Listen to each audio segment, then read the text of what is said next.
नमस्कार, आमद India YouTube channel के हमारे इस खास कार्यक्रम चर्चा मुद्दा में आप सभी का स्वागत है। मैं हूं आपके साथ शीतल सिंह। आज 8 नवंबर रविवार का दिन है और बेहद खास मुद्दा चर्चा के लिए, और इस खास चर्चा में हमारे साथ दो खास मेहमान भी मौजूद हैं।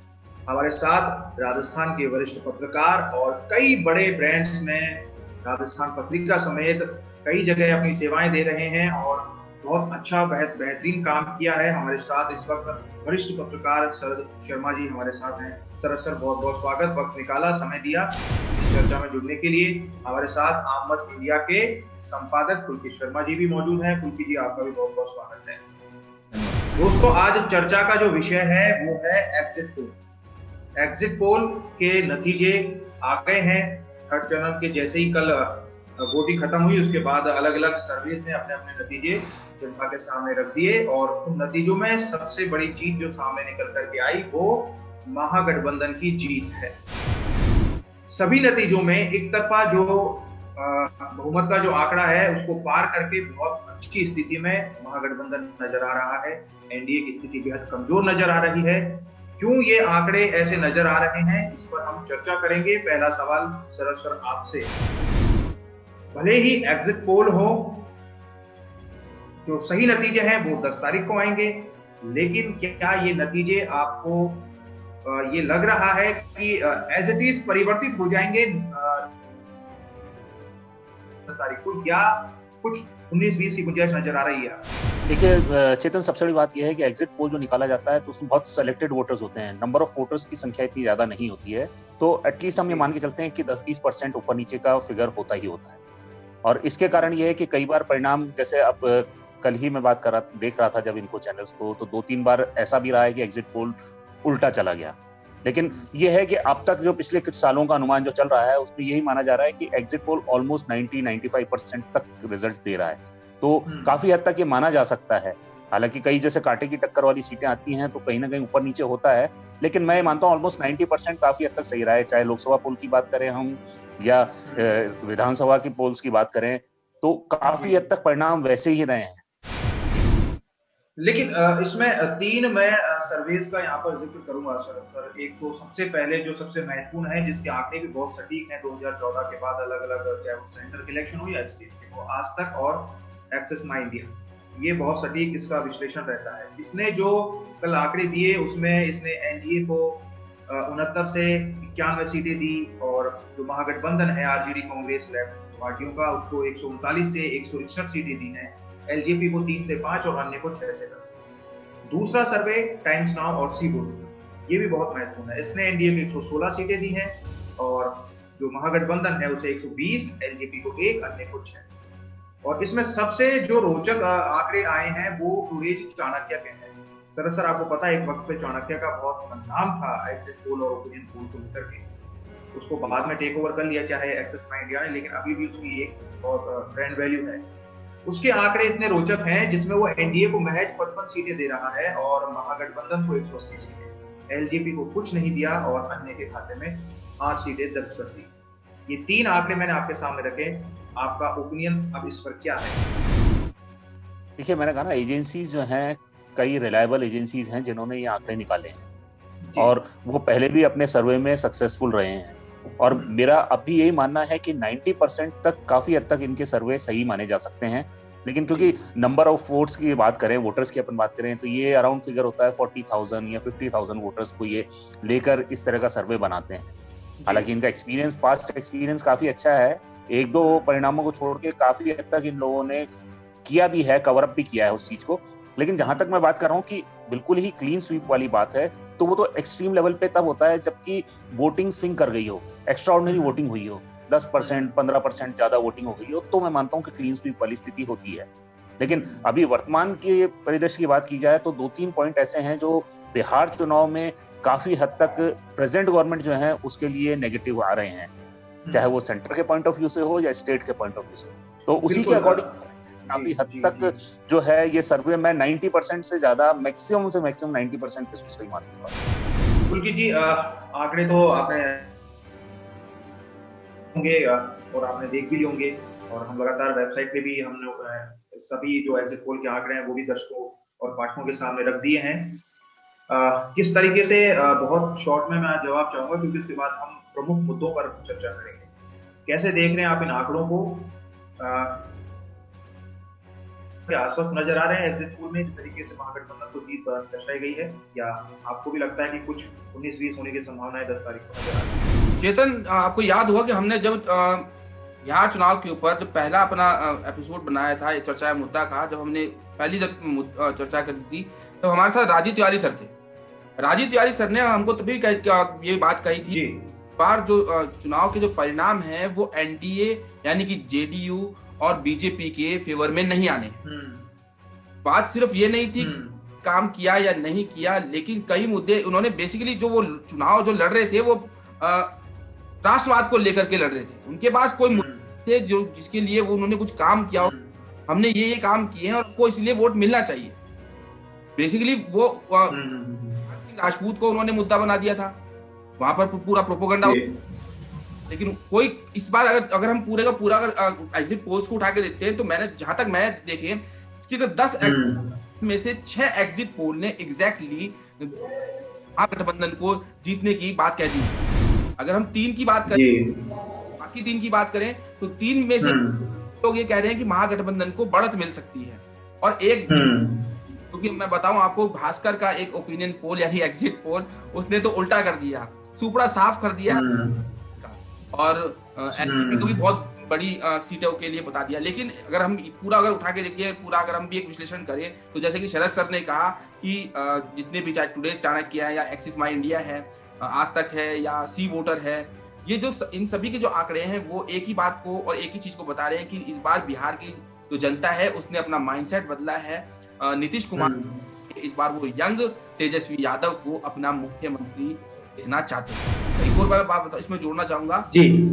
इंडिया और आज तक ने एक और सर्वे करवाया था जिसमें इन्होंने पूछा था लोगों से कि कितने प्रतिशत आप जो लोग हैं वो तेजस्वी यादव को देखना चाहते हैं मुख्यमंत्री के तौर पे या फिर स्वान को या नीतीश कुमार को। तो 44% जनता ने ये कहा कि वो तेजस्वी यादव को अपनी फर्स्ट चॉइस मानते हैं मुख्यमंत्री की। सेकंड लोगों ने ये कहा था कि हम नीतीश कुमार को अपना मुख्यमंत्री देखना चाहते हैं। मात्र लोगों ने चिराग पासवान को अपना मुख्यमंत्री देखना चाहा। सर आंकड़े दर्शकों को बता दिए, अब बात इन आंकड़ों के पीछे जमीनी स्तर। डबल इंजन की सरकार का नारा दिया, लेकिन तेज प्रताप और तेजस्वी ये दोनों भाई बेहद कम उम्र के युवा नौजवान चेहरे नीतीश और नरेंद्र मोदी की जोड़ी पर भारी पड़ते नजर आ रहे हैं, कम से कम एग्जिट पोल के अंदर। और तेजस्वी की जो तेज ट्रेन है वो इतनी तेज चली है एग्जिट पोल में कि हर वोटर उसमें ऐसा लग रहा है कि सवार हो जाना चाह रहा था और उसने वोट भी आरजेडी के गठबंधन को कर दिया। ये क्या एक महीने के अंदर हुआ है? मैं एक महीने का जिक्र इसलिए कर रहा हूँ क्योंकि ओपिनियन पोल आपने भी देखे होंगे, जो नतीजे आज आरजेडी के पक्ष में नजर आ रहे हैं ना, यही नतीजे ओपिनियन पोल के अंदर पहले चरण के मतदान से पहले एनडीए के पक्ष में थे। तो क्या स्थिति एक महीने में बदल गई या ये बहुत लंबे वक्त का परिणाम है? सर देखिए, इस सरकार के आने या जाने या चुनाव के मुद्दे की अगर हम बात करते हैं तो अगर प्रेजेंट गवर्नमेंट की बात करें, नीतीश गवर्नमेंट की बात करें या एनडीए की गवर्नमेंट की बात करें तो देखिए 15 साल का एक लंबा समय उस गवर्नमेंट को दिया गया। तो कहीं ना कहीं पहला फैक्टर जो आता है वो एंटी इनकम्बेंसी का आता है इसमें, कि एंटी इनकम्बेंसी थी, भरपूर थी। दूसरा जो सबसे बड़ा फैक्टर मैं मानता हूँ वो मानता हूँ कोरोना काल का असर, जो पूरे देश में रहा है, पूरी तरीके से रहा है। लेकिन कोरोना इफेक्ट बिहार वालों पे सबसे भारी पड़ा है, जो मैं मानता हूँ, क्योंकि मैक्सिमम जो पलायन हुआ है वो कहा जाता है यूपी और बिहार के जो मजदूर वर्ग हैं उनका पलायन हुआ है। और उनके साथ किस तरह का ट्रीटमेंट गवर्नमेंट ने किया वो अपने आप में एक बड़ा मुद्दा बना देता है। अब ओवरऑल अगर आप बात करो, तेजस्वी की बात करो, तो तेजस्वी के लिए ग्राउंड में मतलब बहुत ज्यादा डिफिकल्टीज नहीं थी, बिल्कुल, क्योंकि स्थानीय मुद्दों को लेकर जब चुनाव लड़ा जाता है तो हम पुराने भी पास्ट इलेक्शंस भी देख चुके हैं कि अगर बीजेपी के सामने कोई बड़ा नेता, बड़े कद्दावर नेता खड़ा हो गया है तो स्टेट इलेक्शन में कहीं ना कहीं उनको हार का सामना करना ही पड़ा। और बिहार में भी यही है कि यहाँ पे फाइटिंग में जब आरजेडी खड़ी हुई है, मैं कांग्रेस की बात नहीं करूंगा, लेकिन आरजेडी जिस तरह से खड़ी हुई थी, फिर पिछले इलेक्शन में भी मैक्सिमम सीट आरजेडी की थी, 80 सीटें आई थी विधानसभा में उनकी, और फिर उन्होंने नीतीश के साथ मिलकर सरकार बनाई थी। हालांकि बाद में नीतीश, जिनको कहा भी जाता है पलटू राम, वो पलट गए थे वापस और बीजेपी के पाले में चले गए। लेकिन वर्तमान में भी देखा जाए तो एक बार वही स्थिति वापस बनकर आ रही है कि आरजेडी, मुझे लग रहा है सबसे बड़ा सिंगल लार्जेस्ट पार्टी के रूप में आरजेडी सामने आएगी। हालांकि क्लियर मेजोरिटी की उनकी मैं बात नहीं कर सकता, हो सकता है कि वो क्लियर मेजोरिटी तक भी पहुंच जाए। बिल्कुल। पुलकित भाई, सरस सर ने तो अपना एक एनालिसिस सामने रख, कोरोना का भी जिक्र किया और 3 बार का टर्म है तो जाहिर तौर की बात है कि एंटी इनकम्बेंसी होगी। लेकिन 2-3 मुद्दों का मैं जिक्र करूंगा, उस पर फिर आप एक तो जिस तरीके से कोरोना के दौरान जिस तरीके से पलायन हुआ और उस पलायन को जिस तरीके से नीतीश कुमार ने टैकल किया, क्या वो टैकल करने की वजह से ये आंकड़े नजर आते हैं? दूसरा, बाढ़ के अंदर जो स्थिति पैदा हुई और उस बाढ़ के अंदर जो तेजस्वी का दौरा था बिहार के सभी प्रभावित इलाकों में, क्या उसने भी इसको प्रभावित किया? और अति महत्वपूर्ण सवाल, क्या तेजस्वी और तेज प्रताप दोनों ही भाई, और जिसमें खास तौर पर तेजस्वी ने अपनी एक पिच बनाई, उस पर वो खेले, बीजेपी की बनाई हुई पिच पर वो नहीं गए और शायद यही वजह है कि उनके जो बहुमत के आंकड़े हैं एग्जिट पोल में वो बहुत शानदार नजर आ रहे हैं। चेतन, देखिए, मैं पहले 2 जो आपने क्वेश्चन किए उनके जवाब मैं बाद में देना चाहूंगा। पहला मैं आपको जो आपने अंतिम क्वेश्चन किया, तीसरा जो क्वेश्चन था, यानी कि तेजस्वी और तेज प्रताप की पिच के ऊपर, तो मैं बात करना चाहूंगा कि उनके पिता का नाम है लालू प्रसाद यादव, जो कि राजनीति के मंझे हुए खिलाड़ी हैं। भले वे इस समय जेल में हैं, लेकिन पिता का सहयोग, पिता की पूरी गाइडेंस मिल रही है तेजस्वी को। और उनका खुद का विवेक तो है ही, डिप्टी सीएम भी रहे, ये कि उनको कुछ भी नहीं आता है, एक की उनको पकड़ है, नॉलेज तो है, लेकिन जो पूरा मिल रहा है उनके पिता की ओर से पूरा मिल रहा है। तेज प्रताप जो है, बड़े भाई जो है, उनको शायद पिता ने कहा होगा कि आप थोड़ा सा शांत रहिए, आप बैक के अंदर रहिए, आप बैक से चीजें संभालिए, फ्रंट के अंदर तेजस्वी को ही संभालने दीजिए। यानी कि जो भी बयानबाजी, अगर आप पूरा सिनेरियो देंगे तो तेज प्रताप की बयानबाजियां नहीं आई है, तेजस्वी यादव के ही सारे बयान, मुख्य जितने बयान, तो ये एक बेनिफिट उनको मिला। बात करते हैं अगर कोरोना काल के अंदर प्रवासियों के जो पलायन की, तो जैसा कि शरद सर ने भी कहा कि सबसे ज्यादा यूपी और बिहार के लोगों को अलग अलग देश के अलग अलग राज्यों से पलायन करना पड़ा। तो मैं अपनी बात बताऊं, हम लोग जब नोएडा में थे तो हम लोग ने देखा था कि मतलब जब मैं रोज ऑफिस से घर आता था तो मैं ये देखता था रोज 50 लोग रात को 12 बजे, 1 बजे, 2 बजे अपना वो बस्ता सा लेकर के, जिसके अंदर उनका थोड़ा बहुत सामान होगा, लेकर के और जा रहे हैं। हमने 3-4 बार उनसे पूछा भी, क्योंकि होता था कि ऐसे टाइम के अंदर इनको जाना पड़ रहा है जहां पर वाहन नहीं चल रहे हैं, कुछ वाहन मिलेगा भी नहीं, पैदल कितना दूर तक जाएंगे। तो हमने उनसे पूछा तो वो बोलता है, कोई बोलता कि मैं जा रहा हूँ, कोई बोलता मैं दरभंगा जा रहा हूँ, कोई भागलपुर बता रहा, मतलब लोग थे। अब उनसे जब भी पूछा कैसे जाओगे, पैदल ही जा रहे हैं। अब सोचिए आप कहाँ, नोएडा, कहाँ भागलपुर, कितनी दूर तक वो पैदल अपनी जर्नी को पूरा करेगा। तो उसके पास खाने को भी ढंग से नहीं। इसके लिए सरकारों ने भी कुछ ज्यादा कुछ किया नहीं था, चाहे वो बिहार की सरकार हो, चाहे केंद्र सरकार हो, या कोई भी सरकार हो, किसी ने कुछ नहीं किया था। जो थी वो बिहार के लोगों में कहीं ना कहीं नीतीश कुमार के लिए और केंद्र सरकार के लिए कहीं ना कहीं दबी हुई थी। अगर फिर बात करते हैं, आपका जो एक और क्वेश्चन था जिसके अंदर आपने किया था कि बाढ़ के में तेजस्वी यादव ने जो भी दौरे किए, तो देखिए बाढ़ हर साल आती है बिहार के अंदर, ये सभी को पता है, वहां कोई नई बात नहीं है, बाढ़ वहां पर हर साल आती है। लेकिन इस साल भी थे, कोरोना भी आया, तो ऐसे समय के अंदर जो कि पहले से ही बहुत परेशान चल रहे थे लोग बाग, आपका जब स्थानीय नेता या जन नेता जब जाता है, जनप्रतिनिधि जब जाता है, खासतौर पे इतना, तो लोगों को कहीं दिल में एक राहत सी लगती है कि हाँ चलिए हमारा दुख दर्द बांटने तो आया, हमसे पूछने तो आया साथ में क्या हो रहा है क्या नहीं। वो सेकेंडरी बात है कि आप उनके लिए क्या कुछ करते हैं, लेकिन बिल्कुल आए, इससे उनको हमें बेनिफिट मिला। ठीक है सरस सर, बेहद अति महत्वपूर्ण सवाल मैं आपसे पूछ रहा हूँ, आपका अनुभव से उसका जवाब चाहेंगे।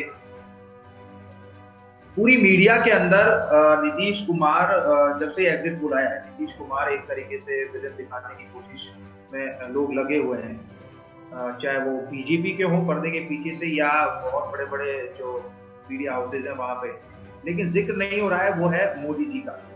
क्या ये हार सिर्फ नीतीश कुमार की मानी जाएगी या प्रधानमंत्री नरेंद्र मोदी की भी मानी जाएगी? क्योंकि जिक्र तो मुफ्त वैक्सीन का भी हुआ था और ये आंकड़े तो कह रहे हैं कि बिहार की जनता को मुफ्त वैक्सीन नहीं चाहिए, उन्हें शायद रोजगार चाहिए जिसे बढ़ाने में तेजस्वी कामयाब हो गए। सर, आपका जवाब। देखिए, मैं सीधी सी बात कहूंगा, नीतीश को शुरू से विलेन बताया जा रहा है। देखिए, पहली बात तो ये कि 15 साल की एंटी इनकम्बेंसी जो थी वो नीतीश के खिलाफ थी। 15 साल से वो चीफ मिनिस्टर।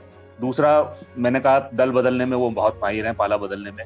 दूसरी चीज, तीसरी चीज, इस बार के इलेक्शन में जो सबसे इंटरेस्टिंग चीज थी वो ये थी कि right from the first day BJP अपने एक अलग स्टैंड पे या अलग एजेंडा पे चल रही थी। लोकल लेवल पे, सेंट्रल लेवल की मैं बात नहीं करूंगा, उनका शायद एक अलग ही एजेंडा था। अगर थोड़ा सा भी अगर उनको 1-2% भी मौका मिलता या कोई बड़ा मुद्दा उनके हाथ आ गया होता तो हो सकता है शायद वो जेडीयू से अलग होकर चुनाव लड़ सकते। ट्रेंड आप देखेंगे पिछले कुछ समय से कि अपने निकटतम जो सहयोगी अलग अलग राज्यों में हैं उनको वो धीरे धीरे या तो वो खुद अलग होते जा रहे हैं या ये खुद अलग करते जा रहे हैं। चाहे महाराष्ट्र में आप शिवसेना का उदाहरण ले लीजिए, चाहे पंजाब में आप अकाली दल का उदाहरण ले लीजिए, तो आप देखिए दोनों को किस तरह से किनारे किया गया है। और मतलब सबसे बड़ी बात यह है कि उनके साथ कोई कॉम्प्रोमाइजिंग स्टेट भी नहीं लाई गई है। नीतीश को पूरे right from the first day ये कहना है चीफ मिनिस्टर कैंडिडेट हैं, लेकिन सबसे बड़ी बात है लोकल लेवल पे जिस तरह से उनका विरोध किया जा रहा था या करवाया जा रहा था, नोबडी नोज। अब लोक जनशक्ति पार्टी की हम बात करते हैं, चिराग पासवान को या रामविलास पासवान तो चलिए अब स्वर्गीय हो गए, लेकिन जिस तरह से चिराग पासवान को आगे प्रमोट किया गया तो उसको देखकर अपने आप ही ऐसा लग रहा था कि बीजेपी पार्ट 2 चल रहा है। हालांकि प्रधानमंत्री ने या किसी और नेता ने चिराग पासवान को इतनी वेटेज नहीं दी, लेकिन कुल मिलाकर लोग यही मान रहे थे कि चिराग पासवान कहीं ना कहीं जेडीयू से इतर बीजेपी का एक और सहयोगी है जो लगातार उसको प्रमोट किया जा रहा है, इंटरनली प्रमोट किया जा रहा है। तो ऐसा लगा शायद नीतीश पहले से जानते थे इस बात को कि अगले इलेक्शन में मेरा पत्ता कटने वाला है, इसीलिए उन्होंने लास्ट में जाके एक सिंपैथेटिक वेव चलाने की कोशिश की कि this is my last election, ये मेरा आखिरी चुनाव है, अब आप लोग देख लीजिए जो करना है। कहीं ना कहीं जनता की एक सिंपैथी लेने का उन्होंने प्रयास किया, जो मुझे लगता है अगर एग्जिट पोल को अगर सही माना जाए तो उस हिसाब से कहीं ना कहीं वो फेल हो गए। बिल्कुल पुलकित जी, आपका इस पे मैं रिएक्शन चाहूंगा। क्या तेजस्वी को इन परिस्थितियों को बदल पाने की स्थिति में आपको नजर आ रहे हैं? कांग्रेस और लेफ्ट की पार्टियों के साथ बिहार की छवि बदलने की स्थिति में? चेतन, देखिए, तेजस्वी जब शपथ लेंगे तो अभी ज्यादा उम्र उनकी है नहीं, 30-32 साल के वो टोटल है। और लोगों की बात करें तो चिराग पासवान ऐसा चेहरा नहीं है कि उनके ऊपर अभी या उनके ऊपर उतनी परिपक्वता नहीं है कि उनके ऊपर दारोमदार सौंपा जाए। लालू प्रसाद जी ने जो गलतियां करी थी वो तेजस्वी यादव ना करें, बिल्कुल वो गलती ना दोहराएं। हाँ, वो गलती एक तरीके का मौका हो जाएगा अगर जंगल राज जैसी कुछ घटनाएं घट गई तो बिल्कुल जमीन तैयार करने का एक मौका हो जाएगा। हाँ, पिछली बार क्या हुआ था कि जब पिछली बार भी यही हुआ था कि सारा का सारा मौका जो उनको मिला हुआ था वो पहले सरकार के अंदर उन्होंने ठीक किया, लेकिन सेकंड सरकार जब आई रायते फैलने लग गए और जब दूसरी सरकार यानी कि राबड़ी देव जी जब मुख्यमंत्री बनी तब तक तो बहुत कुछ बिगड़ चुका था। तो इसीलिए जनता परेशान होकर के नीतीश कुमार को सामने लेके आई, इसीलिए उनको 15 साल से लगातार मुख्यमंत्री बन रहे हैं। ठीक, एक आखिरी कमेंट पुलकित जी आपसे, अगर आरजेडी की सरकार बनी तो क्या ये सिर्फ और सिर्फ तेजस्वी की सफलता, इसमें कुछ पार्ट राहुल गांधी का भी शामिल करेंगे? कोई पार्ट राहुल गांधी का नहीं। चेतन, बीच में बात काटना चाहता हूँ, कोई राहुल गांधी नहीं, कोई सोनिया गांधी नहीं, कोई शत्रुघ्न सिन्हा नहीं, कोई राज बब्बर नहीं, सिर्फ और सिर्फ सिंपल सी एक लाइन, सिर्फ और सिर्फ ये जीत तेजस्वी की होगी और किसी की नहीं। तो कुल मिला के ये एक तरीके से चिंतन के लिए तो कांग्रेस के लिए भी ये रहेगी कि ठीक है तेजस्वी के सहयोग से सत्ता में तो आ गए, लेकिन अभी भी उनके पास चेहरा नहीं है जो अपने दम पर सीटें हासिल कर सके। सर बहुत छोटा सा कमेंट किसी के ऊपर। देखिए, कांग्रेस को सेल्फ एनालिसिस करने की जरूरत है। जिन स्टेट में वो मजबूत है वहां पे मजबूती दिखाने की बजाय वो अन्य स्टेट जहां पे कमजोर है वहां पे जोर आजमाइश कर रही हैं, और उन्हें इस बारे में सोचना होगा कि जहां पे उनके पास ग्रास रूट लेवल के कार्यकर्ता हैं वहां पे अगर वो जोर दिखाएंगे तो काफी हद तक परिणाम बदल सकते हैं। लेकिन जहां पर अगर उनके पास ग्रास रूट लेवल के नेता नहीं है, जैसे हम यूपी और बिहार की बात करें, तो वहां पे उनको फोकस करना है। तो इसलिए मेरा ये मानना है कि कांग्रेस को सेल्फ एनालिसिस करने की जरूरत है, अपने आप को देखने की जरूरत है कि वहां पे किस कमजोरी के कारणों पे चढ़ रहे हैं। जी जी बहुत बहुत शुक्रिया आप दोनों का इस मुद्दे पर जुड़ने के लिए। वक्त इजाजत नहीं दे रहा आगे बढ़ने के लिए, और हम दर्शकों से वादा करते हैं जब 10 तारीख को नतीजे आएंगे तो ये क्या एग्जिट पोल के जो आंकड़े हैं ये वाकई में तेजस्वी यादव के पक्ष में जाएंगे या तस्वीर उलट भी सकती, तब भी हम आपके सामने मौजूद रहेंगे। पक्ष में आएंगे तब भी हम आपके सामने मौजूद रहेंगे। आप हमारे साथ जुड़े रहिए। हम सुबह 10 तारीख को आपके पास आएंगे 10 बजे, और लगातार हमारे साथ अलग अलग पैनलिस्ट होंगे जिसमें हम कोशिश करेंगे उस हार और जीत को उसका विश्लेषण करने का। बहुत बहुत शुक्रिया सरस सर, बहुत बहुत शुक्रिया कुलदीप भाई, और आप सभी का भी बहुत बहुत धन्यवाद। आप हमारी इस मुहिम को पसंद कर रहे हैं तो जरूर से जरूर आमद इंडिया चैनल को सब्सक्राइब करें, इस वीडियो को लाइक करें, इसे शेयर करें ताकि ज्यादा से ज्यादा लोगों तक ये जो है कंटेंट पहुंचे, और हमें एक तरीके से कह सकते हैं हमारी मेहनत को आप लोग पसंद भी करें और उसे सराहें भी। बहुत बहुत शुक्रिया आप सभी लोगों का।